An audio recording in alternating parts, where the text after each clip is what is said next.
Oke, baiklah. Bismillahirrahmanirrahim. Assalamualaikum warahmatullahi wabarakatuh. Om Swastiastu, Namo Buddhaya, salam kebajikan, salam. Selamat pagi Sobat Trader dimanapun Anda berada. Kembali lagi bertemu dengan saya, Rino Musasi, di Morning Talk bersama Lensa Trading. Nah, pada kesempatan pagi hari ini, di hari Kamis tanggal 23 November, kurang lebih 1 jam ke depan kita nanti akan sama-sama mengulas informasi mengenai serba-serbi tentang trading yang bertemakan dengan momen pada kesempatan hari ini ada Thanksgiving atau Bank Holiday di Amerika Serikat. Seperti apa proyeksinya dan bagaimana kita memanfaatkan momentum ini nanti akan kita coba ulas. Nah, sebelum itu pertama kita panjatkan syukur kehadirat Allah Subhanahu wa taala, Tuhan yang Maha Esa yang telah melimpahkan segala rahmat, berkah serta inayahnya kepada kita semuanya. Salah satunya tercermin pada kesempatan pagi hari ini kita dapat berjumpa di momen ini tanpa ada halangan suatu apapun dan kita masih sehat walafiat. Saya doakan semoga teman-teman semuanya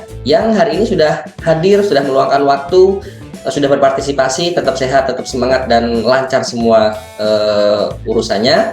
Dan selanjutnya ucapan terima kasih saya sampaikan kepada teman-teman dari manajemen Lensa Trading yang sudah membantu kelancaran proses acara ini. Berikut juga operator kami, admin kami yaitu Ibu Risa.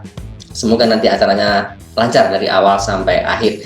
Nah, kepada teman-teman ataupun sobat trader semuanya untuk mendapatkan jadwal-jadwal maupun literasi yang sudah kami sampaikan, nanti boleh cek sosial media kami yang nanti juga tercantum kontak person ataupun admin kami. Nanti boleh kontak-kontak kami ataupun ada hal yang ingin ditanyakan nanti akan selalu kami respon.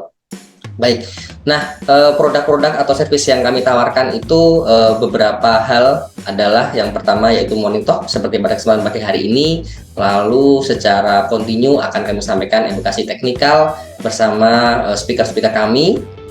Dan yang terakhir tentunya kami juga menawarkan sarana live trade ataupun meet up untuk kopdar bersama teman-teman sobat trader di sekitaran Bandung dan sekitarnya ya. Itu hal yang coba kami tawarkan.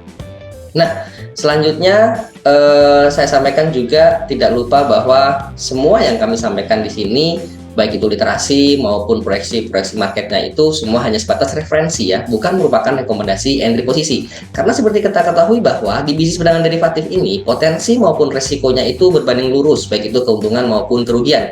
Yang penting kita di sini sudah bisa mentoleransi sesuai dengan risk profile masing-masing dan money management masing-masing. Tidak lupa juga saya sampaikan bahwa performa trading di masa lalu tidak bisa menjamin 100% performa trading di masa mendatang, dan yang paling utama terakhir adalah seluruh transaksi yang diambil oleh trader, baik itu saya pribadi dan sobat trader semuanya, akan menjadi tanggung jawab penuh masing-masing. Itu untuk disclaimer-nya. Dan yang terakhir, ucapan terima kasih saya sampaikan kepada partisipan yang sudah bergabung di platform Zoom ini. Ada Saudara Kersa, Saudara Luli, Saudara Tirta, dan Bapak Tono. Terima kasih atas partisipasinya dan teman-teman lainnya yang tidak bisa saya sebutkan satu-satu. Semoga nanti acaranya bermanfaat dan lancar dari awal sampai akhir. Terima kasih. Nah, sekarang kita masuk ke materi utama teman-teman semuanya. Dan sebelum kita masuk, saya ingatkan kembali, jika nanti ada hal yang ingin ditanyakan apapun itu seputar bisnis ini ya, nanti boleh langsung isi kolom chat atau boleh langsung on mic untuk bisa ada interaksi antara saya dan teman-teman semuanya ya. Baik, langsung saja saya izin share screen untuk melihat dulu ya aspek fundamentalnya. Oke.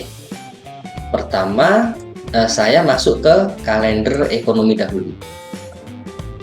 Jadi beberapa hal yang harus kita persiapkan untuk bisa ya menganalisa market di bisnis perdagangan ini, di bisnis perdagangan berjangka ini. Salah satunya itu analisa yang bisa kita lakukan yaitu fundamental, karena ada dua analisa ya, teknikal dan fundamental. Nah, untuk teknikal itu secara teknis kita bisa memperhatikan struktur market yang sudah terbentuk di perjalanan market sebelumnya untuk bisa memproyeksikan market ke depan ini nanti akan ke arah mana ya, itu secara teknikalnya. Dan untuk fundamental itu ini juga tidak kalah penting, semua penting ya. Bahkan fundamental ini beberapa analis yang masuk kategori fundamentalis itu apa namanya, mereka meyakini bahwa aspek fundamental ini bisa menggerakkan market secara simultan dan secara kontinu berdasarkan jadwal-jadwal rilis berita untuk masing-masing untuk masing-masing negaranya ya, karena pada dasarnya ada 8 bank sentral dunia atau 8 negara yang bisa kita amati tiap harinya ya. Ada dari Bank Sentral Amerika, Bank Sentral Eropa, Bank Sentral Luni atau Kanada, Bank Sentral Australia, Aussie, Bank Sentral New Zealand, Bank Sentral Jepang, Bank of Jepang ya, dan beberapa bank sentral lainnya. Nah, itu yang patut kita amati setiap harinya. Kenapa? Karena beberapa kebijakan-kebijakan dari bank sentral utamanya terkait misalkan inflasi, suku bunga dan lain sebagainya itu bisa menjadi patokan ya untuk kita masuk ke market di proyeksi pergerakan harga selanjutnya ya. Nah, dan beberapa jadwal-jadwal penting itu memang dia sifatnya high impact ya. Biasanya begitu rilis itu nanti akan berpengaruh sangat besar terhadap pergerakan market itu sendiri. Jadi, dan secara kategori dibagi menjadi 3 ya, high impact, medium impact, dan low impact. Yang kita perhatikan adalah yang high impact saja, ataupun medium juga perlu kita perhatikan sekali ya, karena kadang medium kalau dia banyak itu juga bisa mempengaruhi kondisi market. Nah, dan jangan lupa juga terakhir sebenarnya ada analisa sentimental ya, ada analisa sentimental ini terkait misalkan dari sentimen market, nanti bisa kita cek dari data CME Watch Tool atau dot plot misalkan ya, atau misalkan commitment of trader, atau kita cek berita-berita ekonomi dan sosial dunia ini, misalkan seperti beberapa bulan yang lalu ya, di bulan Oktober ada geopolitik misalkan, itu juga bisa sangat mempengaruhi kondisi pergerakan market ya, selain dari aspek teknikalnya ya, karena memang beberapa berita-berita penting yang rutin dirilis oleh para negara, misalkan bank sentral itu rilisnya itu rutin. Contohnya misalkan yang paling sederhana, setiap setiap bulan di minggu pertama di hari Jumat itu Amerika selalu merilis yaitu non-farm payroll atau data ketenagakerjaan di luar sektor pertanian. Nah, ini bisa menjadi patokan kita untuk masuk market, bisa kita manfaatkan untuk peluang kita masuk market ya. Nah, itu rutin setiap harinya selalu ada. Nah, salah satu cara kita untuk mendapatkan data-data tersebut yaitu melalui platform kalender ekonomi. Nah, ini yang saya kutip, yang saya baca sekarang dari Investing. Ada banyak platform ya, ada. Kalau Pak Deden, Coach Deden itu pakai Babypip misalkan. Terus ada lagi yang umum yaitu Forex Factory. Ada banyak. Semua manfaatnya sama, tinggal sesuaikan dengan subjektivitas masing-masing, kira-kira cocok untuk secara tampilan itu lebih visible yang mana ya.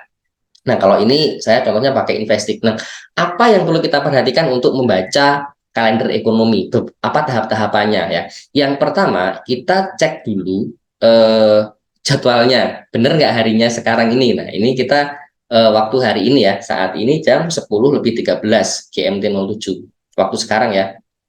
Nah, untuk hari ini sesuai temanya, yaitu ternyata ada hari libur di Amerika, juga ada hari libur di Jepang. Ya, libur Amerika ini terkait hari Thanksgiving. Apa itu Thanksgiving dan bagaimana reaksi market ketika ada libur seperti ini, nanti akan coba saya sampaikan menurut perspektif dari literasi yang saya baca. Dan semoga nanti bisa bermanfaat dan bisa dijadikan pedoman atau patokan untuk peluang entry di market untuk hari ini. Nah, jadi yang pertama yang perlu kita perhatikan adalah jadwalnya. Jadwalnya hari ini itu ada berapa jadwal. Nah, yang kita perhatikan adalah data yang high impact. Ternyata hari ini itu tidak ada data high impact menurut investing.com ya. Karena data yang nanti rilis hari ini adalah data-data medium ya. Kita lihat dimulai yang pertama. Ya, jam 1 ini ada medium impact Baker Hughes Recount ya. Ini medium. Terus karena ya memang Amerika sedang libur karena ada Thanksgiving. Untuk di sesi Eropa, nanti sesi Euro itu ada indeks PMI manufaktur untuk bulan November, dan S&P Global juga ini medium ya. Dan pembelian jasa PMI Service PMI. Ya, ini untuk di euro jam 16.00 waktu Indonesia bagian barat. Ya, jadi saya rasa walaupun ini tiga-tiganya medium, tapi kemungkinan akan berasa ke market ya. Karena ini tiga-tiganya beruntun, walaupun medium biasanya akan sangat berasa biasanya dalam apa namanya karena ada tiga data medium yang bersamaan. Nah, kalau satu ya mungkin mungkin akan tidak terlalu berasa ya. Nah, ini perlu diperhatikan bahwa kita cek satu-satu untuk PMI manufaktur secara forecast itu dia akan meningkat karena previousnya atau periode sebelumnya adalah 43,1 indeksnya ini indeks ya, bukan satuan million, bukan satuan tertentu, tapi ini indeks ya, indeks. Nah, kemungkinan euro akan menguat. Lalu selanjutnya di data di berikutnya ini juga akan menguat 46,5 menjadi 46,9, jadi akan menguat. Dan yang terakhir untuk euro tersebut juga akan menguat. Jadi nanti sore jam 4 waktu Indonesia bagian barat, jam 4 dan 16 ya betul. Jam 4 itu kemungkinan dari data tiga medium ini euro akan menguat ya, euro akan menguat. Lalu setengah jam kemudian ada data sterling, PMI Composite, dan juga ada ini indeks manajemen service PMI ya, jasa. Ini moderate saja. Artinya walaupun mungkin tidak ada kenaikan, tapi karena tidak ada penurunan, jika nanti rilis datanya sesuai apa yang diperkirakan oleh pengamat ekonomi, artinya ya sterling juga masih akan tetap menguat. Lalu di sesi kalau di kondisi normal ini sudah masuk sesi Eropa, masuk sesi US ya. Tapi karena sekarang masuk musim winter kan open market US-nya itu mundur 1 jam. Nah, artinya ini sekarang masih masuk sesi Eropa. Nah, untuk penutupan sesi Eropa nanti akan Bank Sentral Eropa ini menerbitkan catatan rapat kebijakan moneter FOMC-nya mereka. Tapi ini FOMC minute ya, bukan FOMC yang besar, yang apa namanya seperti yang sering The Fed lakukan. Dan yang terakhir 2030 ada retail sales untuk luni atau dolar Kanada. Ya, ini tidak ada datanya karena ini medium saja. Baik, ini untuk gambaran singkat mengenai kondisi market movement hari ini dari sisi fundamentalnya. Nah, akan coba saya sampaikan ini kan temanya kan Thanksgiving, hari libur Amerika Serikat. Nah, seperti apa sih impact kalau Amerika sedang libur? Apakah marketnya itu bagaimana terkait libur tersebut? Nah, sebelum kita masuk ke market, saya ulas dulu sebatas intermezzo ya. Apa itu Thanksgiving? Thanksgiving ini pada dasarnya adalah sebuah rutinitas yang sudah ditetapkan di Amerika di kalender sana bahwa akan ada hari libur nasional. Nah, hari libur nasional ini disebut Thanksgiving. Kenapa? Karena historinya dari literasi yang saya baca dulu di awal-awal kan di periode awal penduduk Eropa masuk ke Amerika kan sebagian besar penduduk Amerika yang ada di negara Amerika Serikat ini kan bukan semuanya warga asli Amerika ya. Banyak refugi dan banyak asylum seeker waktu itu, utamanya dari Eropa ya. Nah, mereka yang masuk ke benua Amerika yang dari Eropa ini, para imigran atau para pendatang atau refugi ataupun asylum seeker misalkan, itu awalnya mereka kesulitan untuk mengolah lahan, mengolah tanah di Amerika untuk sektor pertanian. Nah, dan mereka disebutnya itu pilgrim ya. Mungkin teman-teman semuanya kalau pernah lihat film Scott Pilgrim ya, apa namanya di situ juga ada sedikit informasi ya kenapa sih mereka disebut pilgrim gitu. Nah, oleh warga asli Amerika mereka mendeklar pendatang ini sebagai pilgrim. Nah, memang awal kedatangan dari Eropa ke Amerika ini tentunya ini menimbulkan apa namanya menimbulkan konflik sosial, itu pasti karena eh, perbedaan kultur, perbedaan banyak hal di situ yang bisa menjadi keterlibatan mereka. Nah, untuk apa namanya, untuk meminimalisir distraksi sosial tersebut, social distraction tersebut, itu para pilgrim ini mengundang warga asli di penduduk Amerika untuk merayakan apa namanya, ucapan terima kasih karena sudah diterima di sini, dan harapannya bisa membantu para pilgrim ini untuk memaksimalkan potensi lahan yang ada di sana dari sektor pertanian. Nah, awalnya di situ. Awalnya dari literasi yang saya baca, mohon maaf jika saya salah, boleh dikoreksi. Itu sejarahnya, historinya itu dari situ. Jadi para pilgrim ini mengundang warga negara asli Amerika untuk datang untuk apa namanya, merayakan hari libur atau Thanksgiving ini dengan cara misalkan makan-makan, atau mereka barbecue kalkun, atau banyak hal yang mereka bisa lakukan untuk apa ya, istilahnya biar bisa ngeblend dengan warga warga lokal gitu. Nah, ternyata setelah ini Thanksgiving ini lalu tetap dilakukan di setiap musim-musim ataupun setiap tahun berikutnya. Nah, artinya karena ini libur ya, karena ini libur, nah eh, pasti akan berefek terhadap mata uang terkait, utamanya ini dolar Amerika ya, atau USD. Nah, dengan libur nasional, bank kan libur. Nah, artinya secara teknis demand terhadap dolar itu melemah ya, karena orang tidak bisa memasukkan uang mereka dalam jumlah besar ke bank ya, karena banknya libur. Ya, bukan berarti marketnya libur. Market instrumen market untuk bisnis perdagangan berjangka ataupun saham itu masih jalan, cuman banknya yang libur karena beberapa apa namanya, instansi pemerintah dan termasuk perbankan kan libur. Nah, dalam kondisi ideal, kondisi ini itu menyebabkan dolar itu sendiri akan melemah. Ditambah lagi, ketika kita libur, kita ngapain sih? Ngabisin banyak uang ya, ngabisin banyak uang. Misalkan pergi liburan dengan keluarga, ataupun misalkan melakukan aktivitas liburan. Nah, dengan kita melakukan aktivitas liburan, itu artinya konsumsi dari warga negaranya akan meningkat. Nah, ini justru malah akan mengakibatkan pemasukan dari retail, dari toko-toko retail di Amerika akan meningkat. Ya, jadi ini sinkron, dolarnya melemah karena apa namanya, investor ataupun masyarakat tidak bisa memarkir dolar mereka ke bank, dan justru malah dimanfaatkan untuk sisi konsumtif. Nah, ini akan meningkatkan retail sales dari toko-toko retail yang ada di Amerika. Secara prinsip seperti itu ya. Jadi kalau saya ambil kesimpulan, dalam kondisi ideal ketika ada Thanksgiving ini, dolar itu sendiri akan melemah ya. Nah, kalau dolar melemah, efeknya bagaimana? Nah, biasanya kalau dolar melemah itu ya euro USD dia akan naik. GBP USD dia juga akan naik. Nah, dari perspektif ini tentunya kita nanti bisa lihat bagaimana peluang untuk sesi sore di, mohon maaf, bagaimana peluang untuk sesi sore tadi di jam 16.00 untuk euro USD. Tadi kan untuk euro ini kan ada 3 data medium, dan kemungkinan besar 3 data medium ini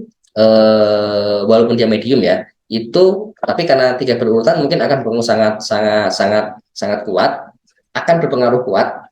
Nah, dan forecastnya ini kan menguat semua. Nah, artinya dari perspektif ini saya rasa untuk nanti sore masuk ke jam 16 ini kemungkinan euro USD akan naik ya. Ditunjang dari apa? Dari data forecast ini, dan dari kebiasaan Thanksgiving yang terjadi di Amerika dan yang berefek kepada pelemahan dolar itu sendiri.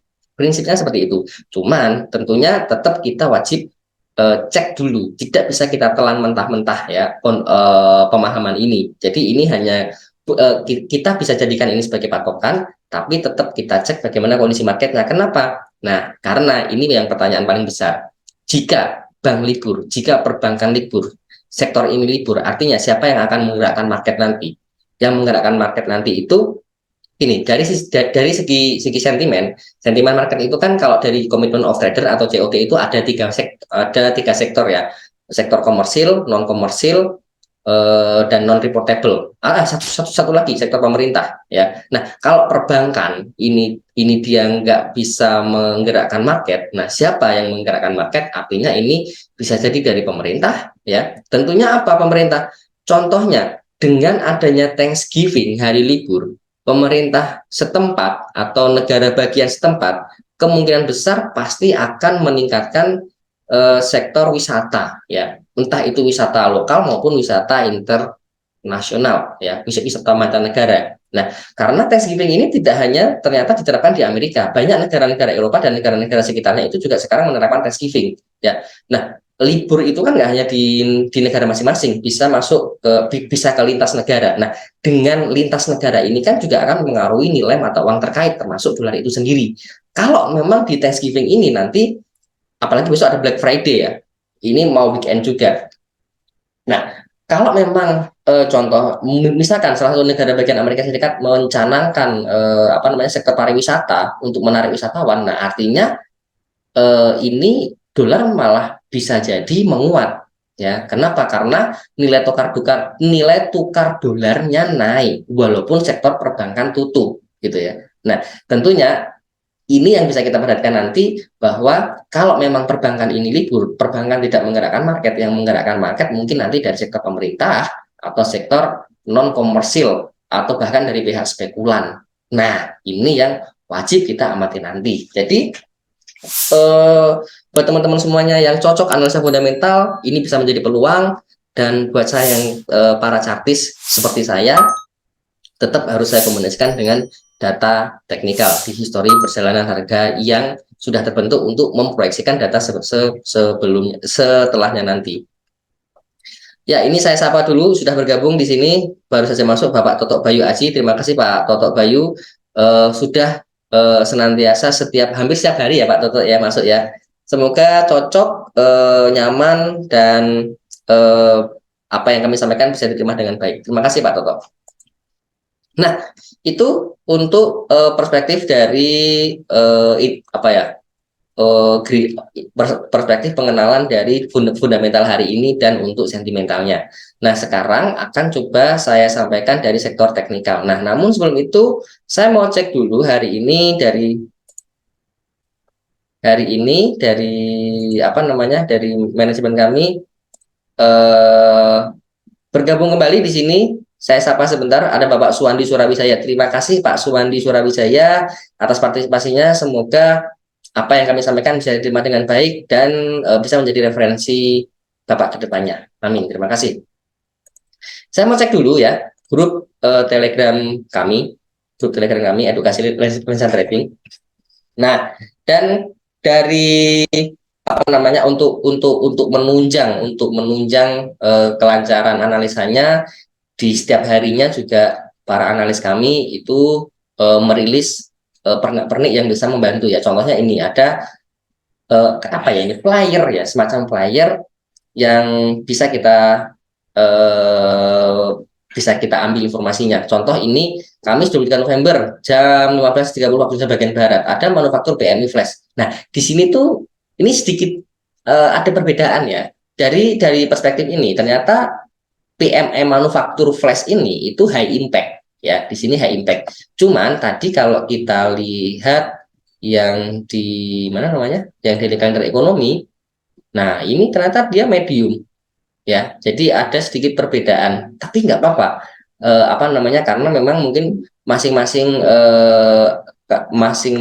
kalender ekonomi itu mendefinisikan eh, secara berbeda. Saya balik lagi ke sini.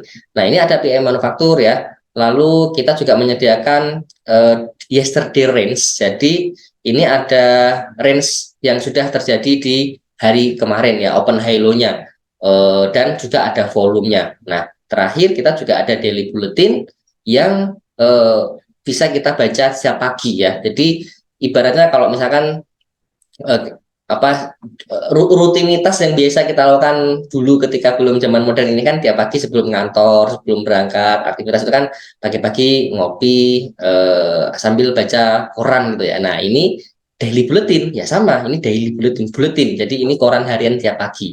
Nah, seperti apa daily bulletinnya, coba kita cek dulu. Apakah sudah posisi share-nya masih investing? Oh, ya, ya, baik, baik, baik, baik, baik, baik. New share. Baik, baik. Mohon maaf, mohon maaf, mohon maaf.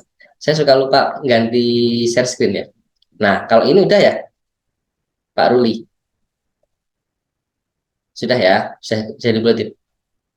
Baik, ini contoh daily bulletin kami ya. Contoh daily bulletin kami, dan ini prepare oleh tim kami sendiri. Ada disclaimer-nya ya, hanya sebagai referensi ya, bukan merupakan rekomendasi posisi. Oke, nah di sini contohnya harga emas turun dari puncak $2.000 setelah data ekonomi AS. Ini penting ya, teman-teman semuanya. Jika diperhatikan, sudah coach ya, teman-teman semuanya, jika diperhatikan di time frame besar ya, di time frame besar misalkan H1 atau H4 ya, di periode sebelumnya itu sebenarnya emas itu belum pernah tutup candle di atas 2000 sebenarnya. Ya, sebenarnya emas itu belum pernah tutup candle di atas 2000. Nah, artinya sebenarnya harga 2000 ini itu memang harga tahanan kuat ya. Bahkan di kemarin itu ada di hari apa ya? Di hari Selasa kalau nggak salah. Di hari Selasa itu kan jam 10 malam WIB itu kan ada dua data penting US tuh. Itu kan datanya bad. Tapi ternyata walaupun bad, dari pagi siang sore gold sudah rally ketika rilis data hasilnya adalah bad for US, ternyata nggak mampu naik loh, nggak mampu naik, tetap turun ya. Karena nah itulah yang saya maksud bahwa analisa fundamental itu perlu dilengkapi oleh teknikal ya, supaya apa, supaya kita tahu di mana harga supply demand atau di mana harga-harga kuat yang bisa menjadi tahanan untuk pergerakan harga ya. Karena apa namanya, memang memang eh, pasti harga bergerak itu karena supply and demand gitu loh. Nah, tinggal supply and demand ini reaksinya bagaimana terhadap stimulus berita fundamental. Ya, saya juga kemarin keprank. Ketika malam datanya B22-nya, saya langsung buy gold. Turun, turun. Nah, enggak apa namanya? Nah, itu yang terjadi. Nah, tapi itulah dinamikanya, itulah tantangan kita untuk menggeluti bisnis ini ya, untuk menggeluti bisnis ini. Harus kita cari portofolio yang bagus sesuai dengan karakter kita, dan tentunya jangan lupakan bahwa di bisnis ini itu ada satu kemudahan yang tidak ada di bisnis konvensional lain. Apa itu? Kita punya dua asisten gratis, yaitu SL dan TP ya. Jadi jangan kita abaikan, kita dikasih asisten gratis kok. Kalau misalkan kita bikin usaha atau kita kerja di company tertentu gitu ya, kita kalau misalkan harus punya asisten itu kan harus membayar ya, atau kita punya perusahaan sendiri atau misalkan kita punya usaha sendiri ya, kalau kita meng-hire asisten ya kita kan harus bayar. Nah, ini kita ada SLTP kok, gratis lagi. Jadi karena SLTP ini menjadi asisten kita yang akan selalu menemani kita di perjalanan bisnis ini untuk jangka mendatang ya. Nah, ini dari sini kita baca bahwa harga emas turun dari puncak 2000 setelah data ekonomi AS ya. Kenapa saya tertawa? Karena saya keprank di sini. Tapi ya, it's okay. Yang penting akumulasi harian, akumulasi mingguan dan bulanan tetap bisa profit ya. Wajar, karena yang pertama kali harus kita kelola di bisnis ini itu resikonya dulu ya. Kalau untung tergantung kita nanti mau untung sejauh mana. Ada lagi di sini yang baru masuk, saya sapa sebentar, ada saudara Zidan Alfananda. Ini pemain bola ya, atau dulu orang tuanya mungkin suka Zinedine Zidane. Terima kasih, ini baru pertama kali masuk ya, saya sapa saudara Zidan, Bapak Zidan. Semoga lancar, semoga bermanfaat dan cocok dengan apa yang kami sampaikan. Masuk terus ya ke depan, semoga. Jangan lupa ikutin sosial media kami. Lalu selanjutnya, dolar beranjak naik pasca klaim pengangguran dan durable goods order turun. Ya, US dolar beranjak naik. Oh ya, ini Rabu kemarin itu sampai hari ini apa namanya, di XY naik ya, di XY naik. Coba nanti kita akan cek secara perspektif teknikal untuk indeks dolarnya. Lalu ada apa lagi ya, ini daily bulletinnya, ada daily range, bukan daily range, yesterday range. Ada volume ya. Nah, dari volume ini sebenarnya kita bisa tahu ya open interestnya bagaimana ya. Nah, ini kita sebenarnya ya, data volume ini kita bisa head to head kan dengan data sebelumnya. Kan yesterday range hari ini itu kan berarti range kemarin. Nah, kita bisa head to head kan ketika nanti kami rilis untuk yesterday range di hari esok. Nah, bagaimana open interestnya di volume tersebut? Karena volume ini bisa kita ambil informasi untuk mengetahui open interestnya. Semakin tinggi open interest, artinya kontinuitas tren itu masih akan tetap berlanjut ya. itu. Selanjutnya ya ini untuk teknikalnya ini kami ambil dari MT5 booster.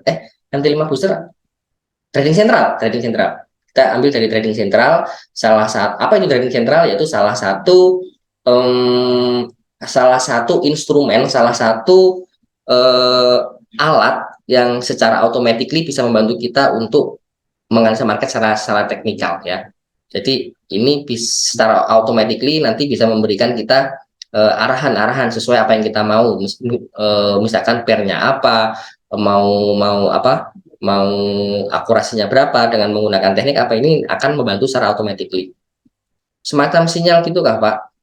Eh, Beda ya. Kalau sinyal itu kan misalkan saya kasih sinyal sell buy now gitu ya, tapi ini lebih lengkap. Kenapa? Karena selain itu, selain gini ya, kalau kalau sinyal, sekedar sinyal itu kan kita nggak bisa mandiri gitu ya. Nah, dari sini itu kelebihannya kita, tapi ini dari perspektif tersebut ya. Akurasi gimana Pak? Banyak banget pertanyaan. Sebentar, satu-satu. Baik, jadi kalau sekedar sinyal, misalkan dari teman-teman misalkan masuk grup manapun ya dikasih sinyal sell now, buy now. Nah, pertanyaannya, buat yang pengen belajar, kita nggak tahu alasan itu sell di situ, alasan itu buy di situ, kenapa, apa parameternya itu kan kita nggak tahu ya. Dan kelebihannya ya kita langsung bisa ikutin, kita tinggal lihat portofolionya bagaimana histori sinyal tersebut. Kalau memang kita cocok, ya sudah, kita nggak perlu analisa, kita tinggal ikut, itu positifnya. Tapi negatifnya buat kita yang ingin belajar, tentunya ini akan menjadi hambatan. Kenapa? Karena kita akan ketergantungan dengan sinyal tersebut, ketergantungan dengan grup tersebut, ketergantungan dengan orang tersebut. Ya. Nah, tapi kalau kita mau entry dan diberikan alasan-alasan, contohnya di trading sentral ini, kita bisa jadikan karena alasannya karena bisa dipencet. Iya, tugas kita memang memang sell atau buy. Pak itu kalau belum tahu cara bacanya gimana? Ya ini akan coba saya bantu ya, akan coba saya bantu cara contoh bacanya. Untuk lebih lanjut nanti boleh boleh hubungi kontak person yang mengundang Bapak Ibu semuanya di sini ya, atau ikutin sosial media kami, di situ ada nomor yang tercantum, nanti pasti akan kami respon dengan baik. Insya Allah, Ding. Insya Allah. Oke, ini contoh ya, contoh untuk gold. Sebentar. Contoh untuk gold intraday. Kemungkinan ini akan jatuh 0,75% ya. Dan sekarang sedang ada di area konsolidasi. Ini untuk tanggal 23 hari ini ya, di bulan November, konsolidasi in place gitu ya. Ini di time frame M30 ya, di M30. Nah, dari perspektif ini saya zoom sebentar. Ada chat masuk lagi. Nah, itu ya, untuk dari operator kami atau admin kami sudah memberikan informasi untuk jadwal-jadwal selanjutnya ataupun mungkin informasi lebih lanjut, nanti boleh tanyakan ke beliau. Jadi satu muara ya, satu muara. Itu free. Kontak admin di mana ya? Sudah, ini sudah disampaikan Pak Zidan Alfanada. Nah, ini sudah disebut, sudah dicantumkan ya nomornya ya. Boleh kontak nomor tersebut. Oke, balik lagi ke sini. Dari perspektif trading sentral ya, salah satu platform analisis yang kami pakai juga, ini ada satu lagi AutoChartis ya, tapi ini kita pakai yang trading sentral. Ini dari trading sentral, gini, ada pivot point 1998, saya zoom sebentar. 1998 ini pivot point ya. Adminnya pria kan Pak? Saya takut saya ngamuk kalau admin wanita. Gimana ya? Adminnya di kontak aja Pak, jadi di kontak Pak Zizan. Maksudnya ini kan kita apa ya? Nggak ada kaufinisme lah ya, maksudnya nggak ada ini gender. Ya kontak aja Pak. Toh nggak ada sebut, nanti kalau nanya permisi Kak gitu, bukan Pak, Bu atau siapa. Ini baik-baik. Mohon maaf Pak Zidan, mohon maaf Pak Zidan. Mohon maaf. Baik lagi ya Pak Zidan ya. Ya, apa tadi? Nah, ini pivot point-nya adalah 1998 ya. Pivot point ini apa? Jadi ada beberapa trader yang menggunakan pivot ini sebagai acuan alternatif entry, yaitu ketika harga di atas pivot kita nge-buy, harga di bawah pivot kita nge-sell. harga pivot itu dapat dari mana? Ada rumusnya. Cuman kalau aman Pak tuh, aman, aman Pak Jidan, silakan kontak ya, silakan kontak. Kok Yukli saya minum dulu lah. Nah, ada rumusnya untuk mendapatkan angka pivot tersebut. Isi saya protek Pak, malu saya baru kawin. Wah, selamat Pak, selamat. Selamat atas pernikahannya. Semoga sakinah mawadah warohmah segera diberikan momongan. Ya 2 tahun 3 tahun terakhir pasti pasti bukan pasti apa hadapi dengan baik, hadapi dengan lancar, nikmat kok, nikmat. Nah, selamat ya Pak, selamat, selamat, selamat, selamat, selamat, selamat. Oke, banyak yang chat ini ya intermezzo, gak apa-apa, terima kasih atas kepercayaannya. Kita boleh masuk lagi ke market ya. Udah jam 41 nih, saya belum belum masuk ke market sedikit pun, masih ngebahas review-review sebentar, masih ke teknis yang apa namanya apa toolsnya, masih masih belum masuk ke market nih. Lanjut rumus pivot Pak, lanjut ya Pak. Silakan, silakan, silakan, langsung chat admin. Oke, untuk rumusnya itu sebenarnya ada ya, cuman kan kita cari yang simpelnya aja, cari yang bukan instan ya, tapi cari yang praktisnya gitu. Praktis belum tentu bukan praktis belum tentu nggak simpel. Kita cari praktisnya aja. Di sini sudah dibantukan untuk pembuatan angka pivotnya, yaitu di 1998 sih automatically akan langsung terumus, akan langsung terkalkulat berapa pivotnya, dan di sini pivotnya 1998. Nah, harganya gold sekarang ini adalah di bawah harga pivot. Tentunya dengan prinsip pivot tersebut kita rujukannya adalah entry-nya sell. Nah, dengan targetnya di mana? Targetnya 1976. Nah, di sini preferensi kita adalah short position, artinya entry sell. Entry sell di bawah harga pivot ya. Kalau selama harga di bawah pivot kita bisa fokus sell. Nah, tentunya targetnya adalah di support. Supportnya berapa? Di sini targetnya 76 ataupun 83. Resisten kuatnya ada di 98, 2007 dan 2014. Nah, itu cara cara bacanya. Jadi ini untuk gold intraday hari ini kemungkinan akan jatuh ya, akan jatuh 0,5%. Kemungkinan ini secara teknikalnya berdasarkan angka pivot. Selanjutnya juga ada instrumen market yang lain, ada Euro USD. Euro USD sedikit berbeda ya. Ini kemungkinan akan naik. Kenapa? Karena di atas pivot. Ini Mas kan ya. Bicara ada Pak Sidan. Kok ya? Jadi pivot tadi sekalian resisten ya Pak. Oh, ya betul Pak Putra. Kalau beda deh, beda. Bukan resisten. Pivot dan resisten beda. Pivot itu nilai tengah, harga tengah antara resisten dan support ya Pak ya. Dan jika harga di bawah pivot itu kita peluang sell, jika harga di atas pivot kita peluang buy. Kalau di bawah pivot kita sell dengan target support, kalau di atas pivot kita buy dengan target resisten. Seperti itu prinsipnya. Nah, ini juga ada GU kemungkinan juga jatuh. Nah, ini untuk fundamentalnya. Tadi resisten 998 juga, Pak. Coba sebentar saya cek. Sebentar saya cek. Saya soalnya juga jarang trading pakai pivot point ya. Mana tadi?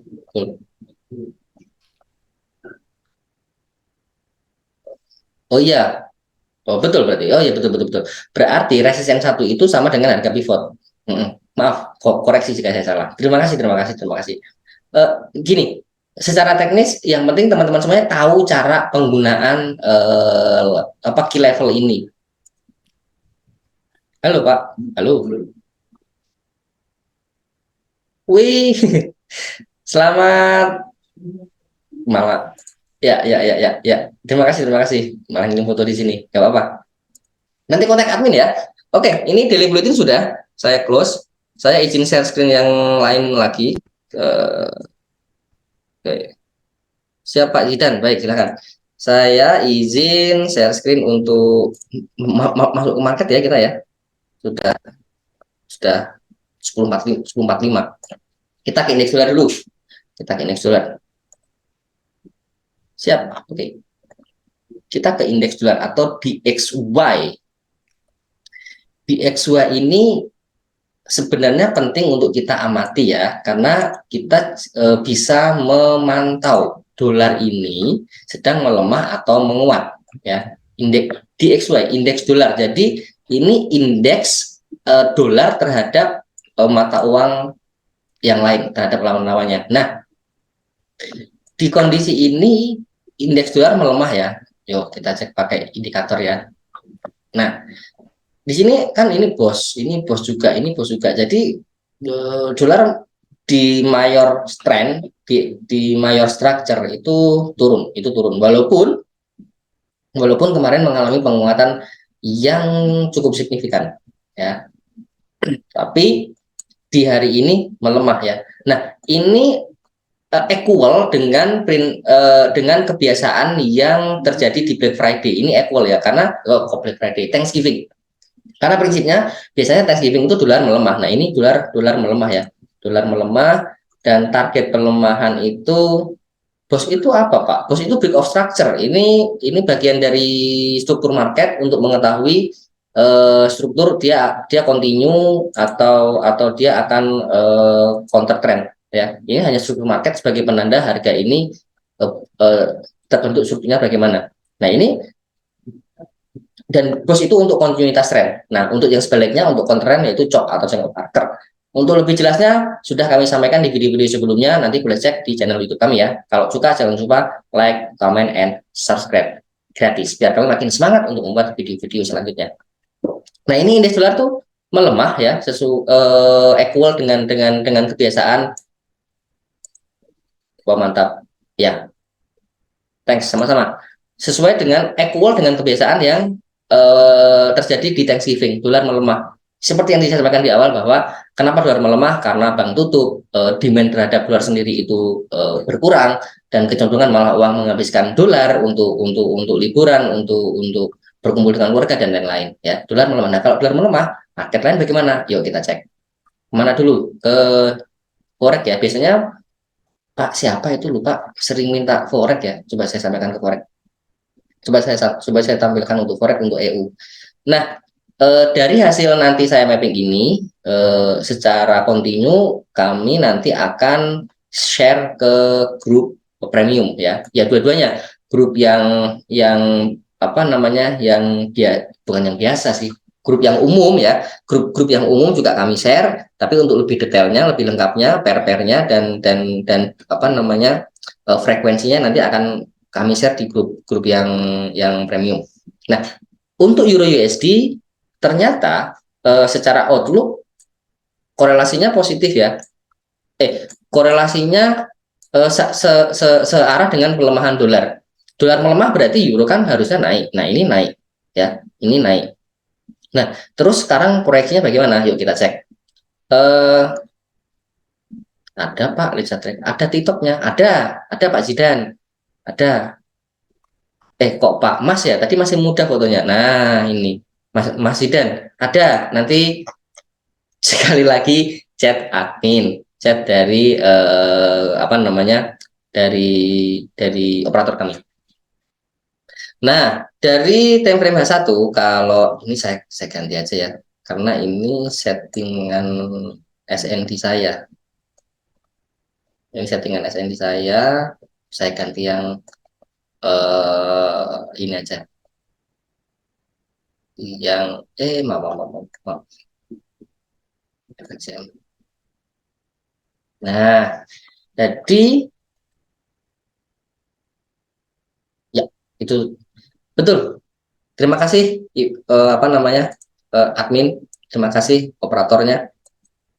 Nah, ini dari perspektif menggunakan smart money konsep indikator Lux Algo ya. Jadi smart money konsep kan indikatornya ada banyak, tapi yang paling mendekati konsep SMC itu yang Lux Algo ya. Nanti teman-teman semua bisa pasang gratis ya, bisa pasang gratis. Dan sebenarnya ini nanti bisa kita bikin alarm nih. Misalkan kita mau sell di sini, nanti kalau harga masuk di sini bagaimana itu ada sebenarnya.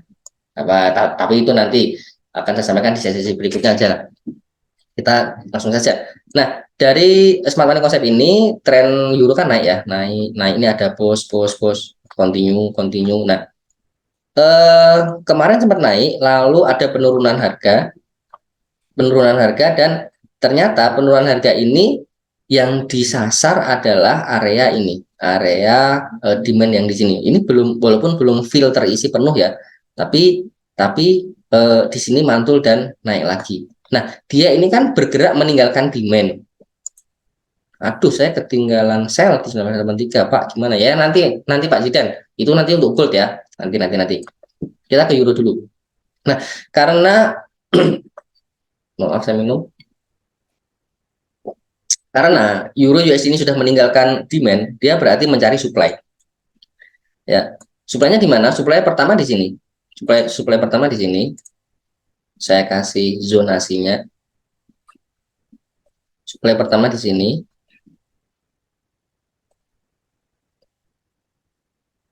Apa ya?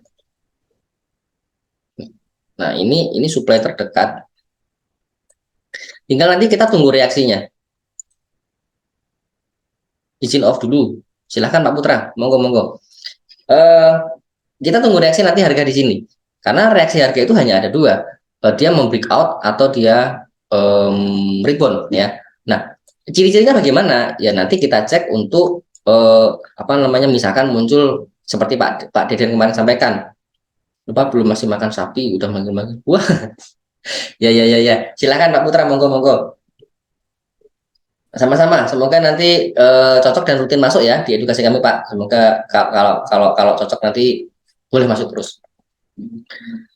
Apa tadi? Oh ya, ini zona supply pertama ya, zona supply pertama, dan nanti kita tunggu reaksi di harga ini. Kalau memang di harga ini nanti dia muncul rejection, misalkan di pin bar muncul yang rejection pin bar atau hammer atau mungkin shooting star dan setipenya, itu bisa kita ambil peluang untuk pullbacknya, untuk sellnya ya. Kalau dia dari supply berarti dia akan ke demand ya, mungkin akan ke demand di bawah ini lagi, akan dituju lagi. Kenapa? Karena pada dasarnya demand ini itu masih unfilled order ya, yang kemarin disampaikan oleh Pak Deden ya, bahwa ada teknik unfilled order atau teknik UFO ya. UFO ini bisa menjadi peluang kita entry ketika dia FTF first time fill ya, itu menjadi bisa kita peluang untuk kontinuitasnya. Untuk pullbacknya maksud saya, untuk pullback apa continue? Continue sesuai dari fungsinya. Kalau demand ya dia sebagai area buy, kalau supply sebagai area sell. Nah, ini berarti kalau EU sekarang kita kuncinya itu tunggu di harga sekarang. Tunggu di area ini, di area mana? Di sini ya. Di 1.09050 sampai 1.09239 ya. Nah, nanti tinggal tunggu reaksi di sini. Kalau memang ada rejection, nanti kita bisa entry sell. Sell dengan SL-nya di mana? SL-nya di atas swing sebelumnya, agak jauh ya swingnya di sini. Karena ini dari H1 ya, karena ini dari H1, berarti SL-nya sebentar. SL-nya di sini, di atasnya kita kasih space sedikit, apa namanya? Ini SL-nya sekian, lalu TP-nya ya di demand itu lagi, di demand sini. Nah, ini TP-nya. Ini alternatif skenario pertama kalau nanti memang muncul rejection ya, kalau muncul rejection. Tapi kalau nggak muncul rejection malah susul ke clean break ataupun muncul apa namanya kalau Pak Deden itu displacement ya, displacement. Nah, itu berarti kita bisa ambil peluang buy ya. Nah, ini proyeksi pertama nih, kita cek risk rewardnya bagaimana. Misalkan nanti di situ ada rejection. Nah, seperti ini. Untuk risk rewardnya yaitu eh mana tadi? Nggak muncul. Ada apa? Short. Nggak muncul. Nah, kalau saya lihat ini sih eh, lumayan bagus ya risk rewardnya karena lebih panjangan TP-nya. Nah, ini skenario pertama. Tapi kalau nanti ini ketembus berarti kita bisa ambil peluang buy ya. Ini skenario pertama ya. Nanti akan saya share di grup, baik itu grup umum maupun grup premium untuk lebih detailnya angka-angkanya dan lain-lain. Nah, skenario pertama. Tapi kalau yang terjadi adalah seperti ini, kan ini ketembus, kok garis saya nggak muncul. Bentar.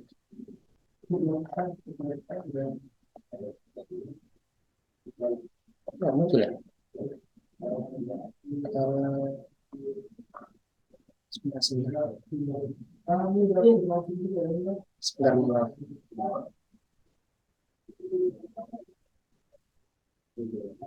Nggak muncul. Nah, tapi kalau ini nanti ketembus, ya berarti kita bisa ambil peluang sebaliknya, yaitu untuk buy naik. Ya, tinggal tunggu koreksi dulu. Ini kenapa ya? Kok warnanya nggak muncul?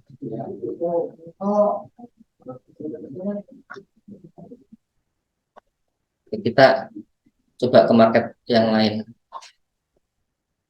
Nah, ini untuk EU ya. Jadi kecenderungan ini sebenarnya masih naik ya. Kalau yang udah ada buy di bawah ini, targetnya di sini ya. Targetnya di supply ini 1,096.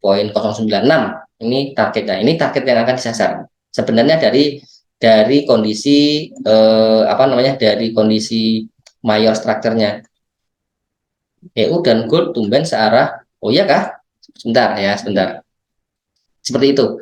Nah, ini untuk apa namanya proyeksi Euro USD-nya. Jadi kemungkinan masih akan naik, tapi tunggu reaksi di supply ini ya, di harga 1,0908 sampai 1,092239. Nah, nanti tunggu reaksi harga di sini. Kalau memang dia breakout, berarti bisa naik lagi. Kalau dia rejection, ya berarti balik lagi ke demand di bawahnya. Jadi seperti itu. Oke, ini untuk Euro USD. Sekarang kita coba ke yang lain. Masih ada waktu ya. Nasdaq mau nggak? Atau langsung gold? Nasdaq dulu deh ya, gold terakhir deh, gold terakhir. Nah, di eh gold Pak, panik saya. Ya, sebentar Pak Zidan, sabar ya. Nasdaq, ya ini kita ke Nasdaq dulu. Di materi saya sebelumnya, ya, ataupun mappingan saya sebelumnya di kemarin hari, itu saya menggunakan PR, price remodeling untuk M5, ya sebentar. Price remodeling M5 ini ternyata setupnya itu bukan fail ya, tapi tidak tercapai. Mohon maaf.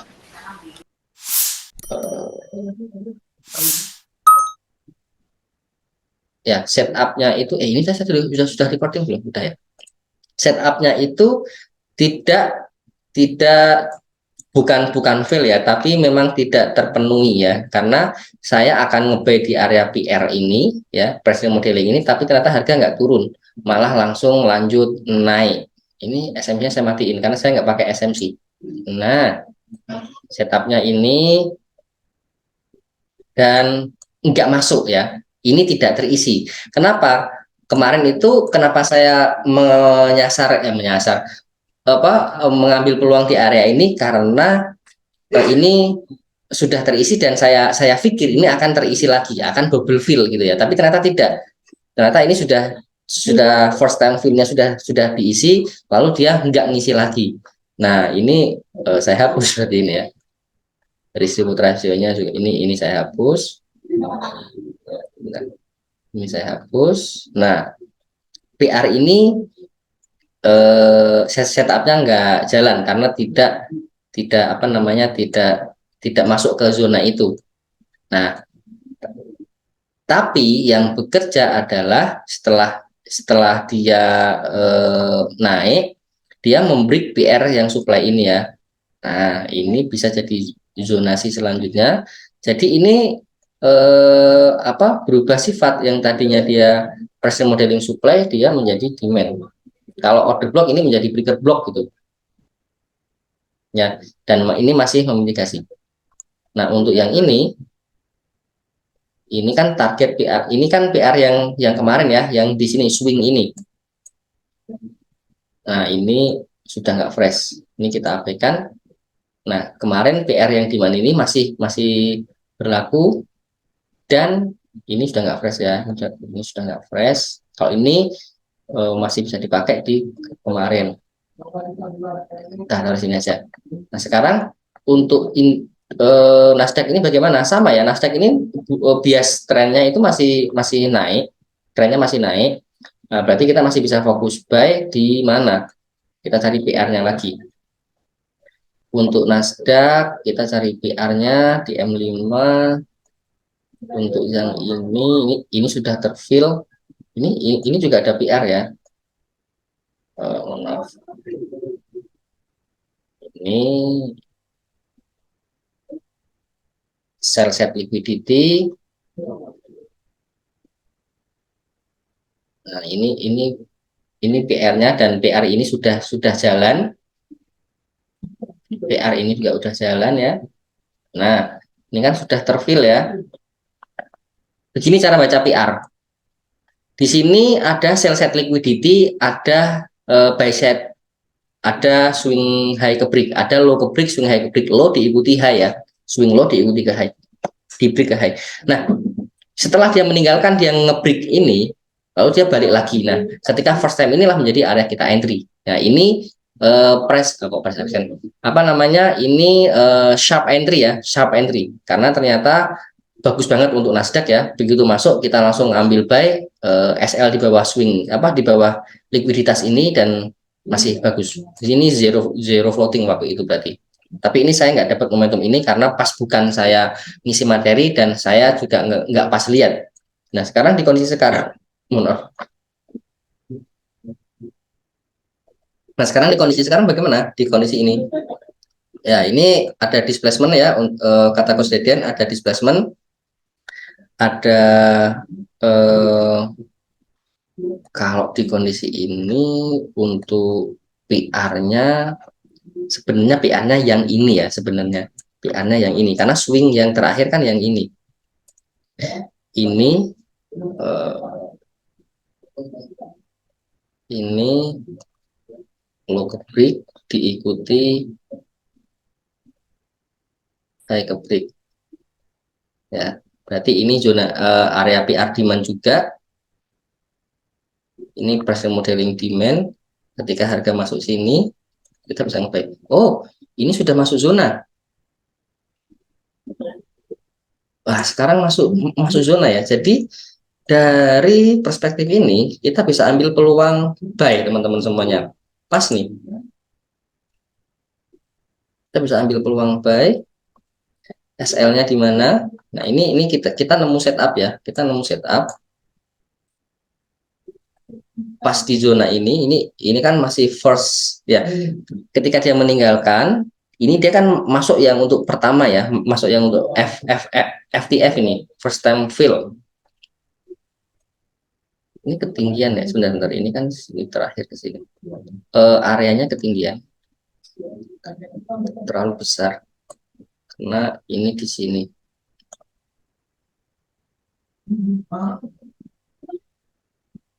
Sini sebenarnya. Sebentar.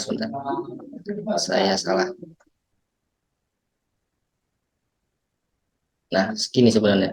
Oh, kalau dari sini berarti sudah ditinggalkan teman-teman semuanya. Tapi boleh ya, silahkan ya. Ini ada peluang medium risk. Kalau mau yang peluang low risknya di bawah ini, ya. Tapi kalau mau ambil peluang sekarang boleh. Tunggu masuk ke sini. Ini untuk medium, dan TP-nya nanti di atas, di sini, di atas ini. Oke. Ini sampai jam berapa, Pak? Terakhir 15 menit lagi untuk terakhir untuk yang gold. Nah, jadi ini ada setup untuk Nasdaq, bisa ambil peluang buy di dua zona ini. Ini untuk medium, ini untuk yang low risk-nya. Nanti untuk lebih detailnya, kalau masih lama saya izin dulu Pak, sebelum gold keluar mungkin ya. Habis ini ke gold kok Pak, habis ini. Ya, untuk lebih detailnya nanti akan saya share di grup ya, baik itu WA maupun yang Telegram umumnya. Oke, terakhir kita ke gold. Nah,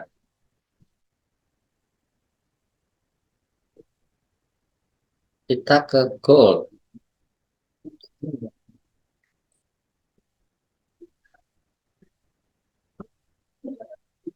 Nah, ini gold untuk time frame H1. Nah, ini adalah zona-zona yang sudah saya buat sendiri ya. Ini sudah saya buat sendiri. berdasarkan POI atau order block gitu ya. Ini sudah saya buat contoh misalkan fungsinya, jadi bisa buat saya acuan ya, misalkan ini di zona supply atau zona demand atau zona FVG gitu. Nah, dari perspektif area yang saya buat itu sekarang sedang di area FVG ya, 997/2001. Nah, artinya ini FVG supply ya. Artinya ini bisa menjadi peluang sell ya, bisa menjadi peluang sell untuk ambil koreksi. Karena kenapa? Karena secara struktur di sini gold itu di kondisi ini kan ini naik ya, ini naik. Nah, tapi kita coba ke lower time frame. Kita pakai yang biasa saja. Ini open. Nah, yang mappingan ini yang dari saya tinggalkan saja. Saya pakai yang apa namanya? Yang kosong dari SMC. Nah, dari dari sini itu di time frame H1 trennya masih naik ya, trennya masih naik, dan saya rasa untuk peluang B-nya apa ini? Dan untuk peluang B-nya itu sebenarnya ini sudah ketinggalan momen ya. Kenapa? Karena di sini ada demand di lower time frame, ada order block ya. Ini kan order block H1. Kalau ini candle bulan terakhir ya, ini naik, berarti ketika pas turun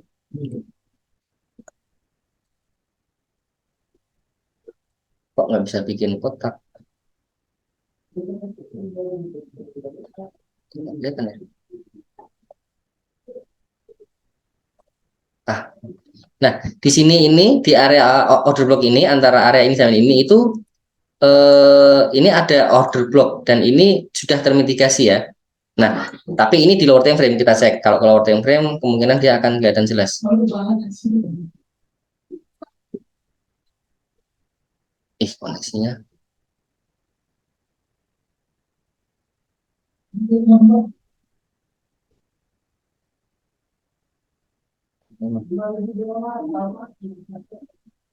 Oke, sebentar.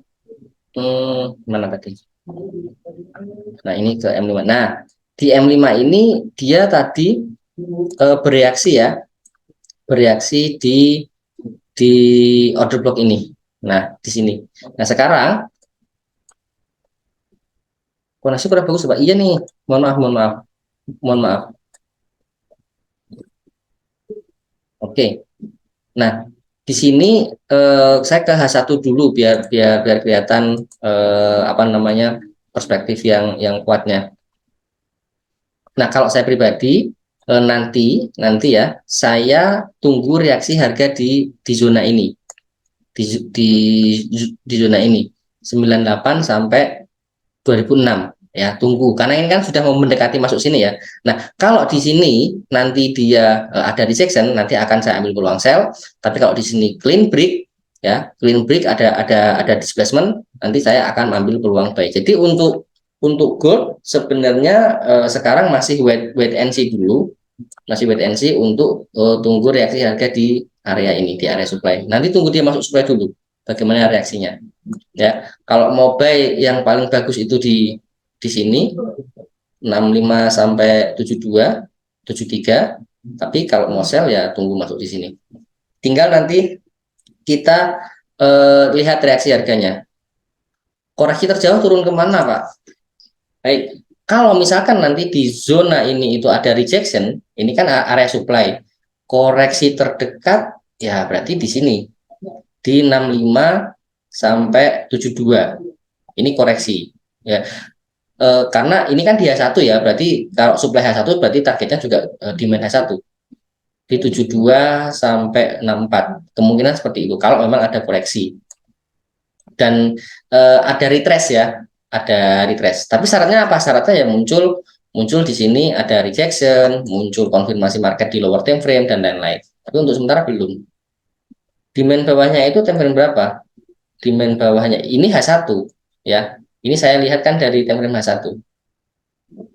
Dari template H1. Tapi kalau dari analisa ini ya kok, kalau sebentar, bawah bawah H1. Oh, kalau mau lower time frame, sebentar. Tapi kalau dari yang mappingan saya, ini menurut konsepnya saya matiin aja biar nggak ruwet. Nah, tapi kalau dari apa namanya dari mappingan saya ini, peluangnya itu sekarang gold turun dulu karena ini sedang ada di supply FEG ya peluangnya ya. Karena udah kemarin itu udah masuk yang di atas ini, dia turun ngebreak lalu dia baru masuk lagi. Nah, kalau dari sini di lower time frame ya, misalkan kita cek ke M5.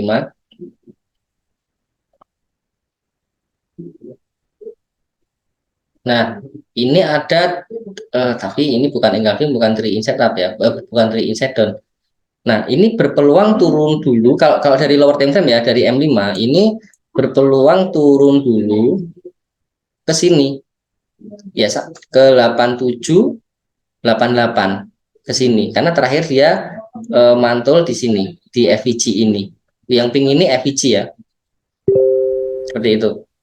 Peluang terdekatnya turun itu di 87, 88 ya, peluang terdekatnya. Tapi dia masih harus melalui dua zona ini, zona supply and demand M5 dan zona supply and demand dari H1. Masih melalui zona ini, masih harus menembus dua zona ini ya. Tinggal dilihat nanti dia kekuatan untuk turunnya itu open interestnya sedang kuat atau tidak. Kalau kuat mungkin bisa sampai sini dulu dan tunggu reaksi selanjutnya. Nah, untuk lebih jelasnya nanti akan saya share mappingannya di grup ya, di grup untuk lebih lengkap risk rewardnya di mana TP dan SL-nya. Tapi untuk di time frame satu, saya lihat gold ini masih tren naik. Oke, nah itu saja untuk perspektif hari ini. Apa namanya? Saran saya hati-hati kalau masuk market karena nanti akan didominasi oleh sentimen, didominasi oleh para spekulan dan apa namanya dari pihak perbankan kan memang sedang ikut. Tetap kita harus identifikasi di mana supply demand yang terbaik. Turun ya, kalau spekulan saya yakin turun sih. nggak bisa saya yakin itu sih Pak, karena kan kalau saya pribadi ya, karena bukan kita yang menggerakkan market, tapi kita kalau bisa kalau bisa kita lakukan itu adalah menganalisa kondisi tersebut dan apa namanya memastikan berapa probabilitasnya. Nah, itu saja dari saya untuk hari ini. Spekulan kan saya. Ya, monggo silakan. Silakan. Oke, terima kasih teman-teman semuanya. Setupnya nanti akan saya share lengkap di grup. Pada kesempatan pagi hari ini saya rasa sudah cukup ya. Saya stop share-nya. Masih ada chat. Oke, boleh kan minta nomor Bapak ke admin? Cek aja adminnya dulu ya. Nanti apa namanya semua akan dibantu oleh admin atau operator. Seperti itu. Oke, teman-teman semuanya, kita sekarang sampai di penghujung sesi ya. Sebelum kita tutup dengan doa menurut agama dan kita masing-masing supaya kita diberikan kemudahan, kelancaran dalam mencari rezeki untuk keluarga kita. Ya, mari kita berdoa, dipersilakan.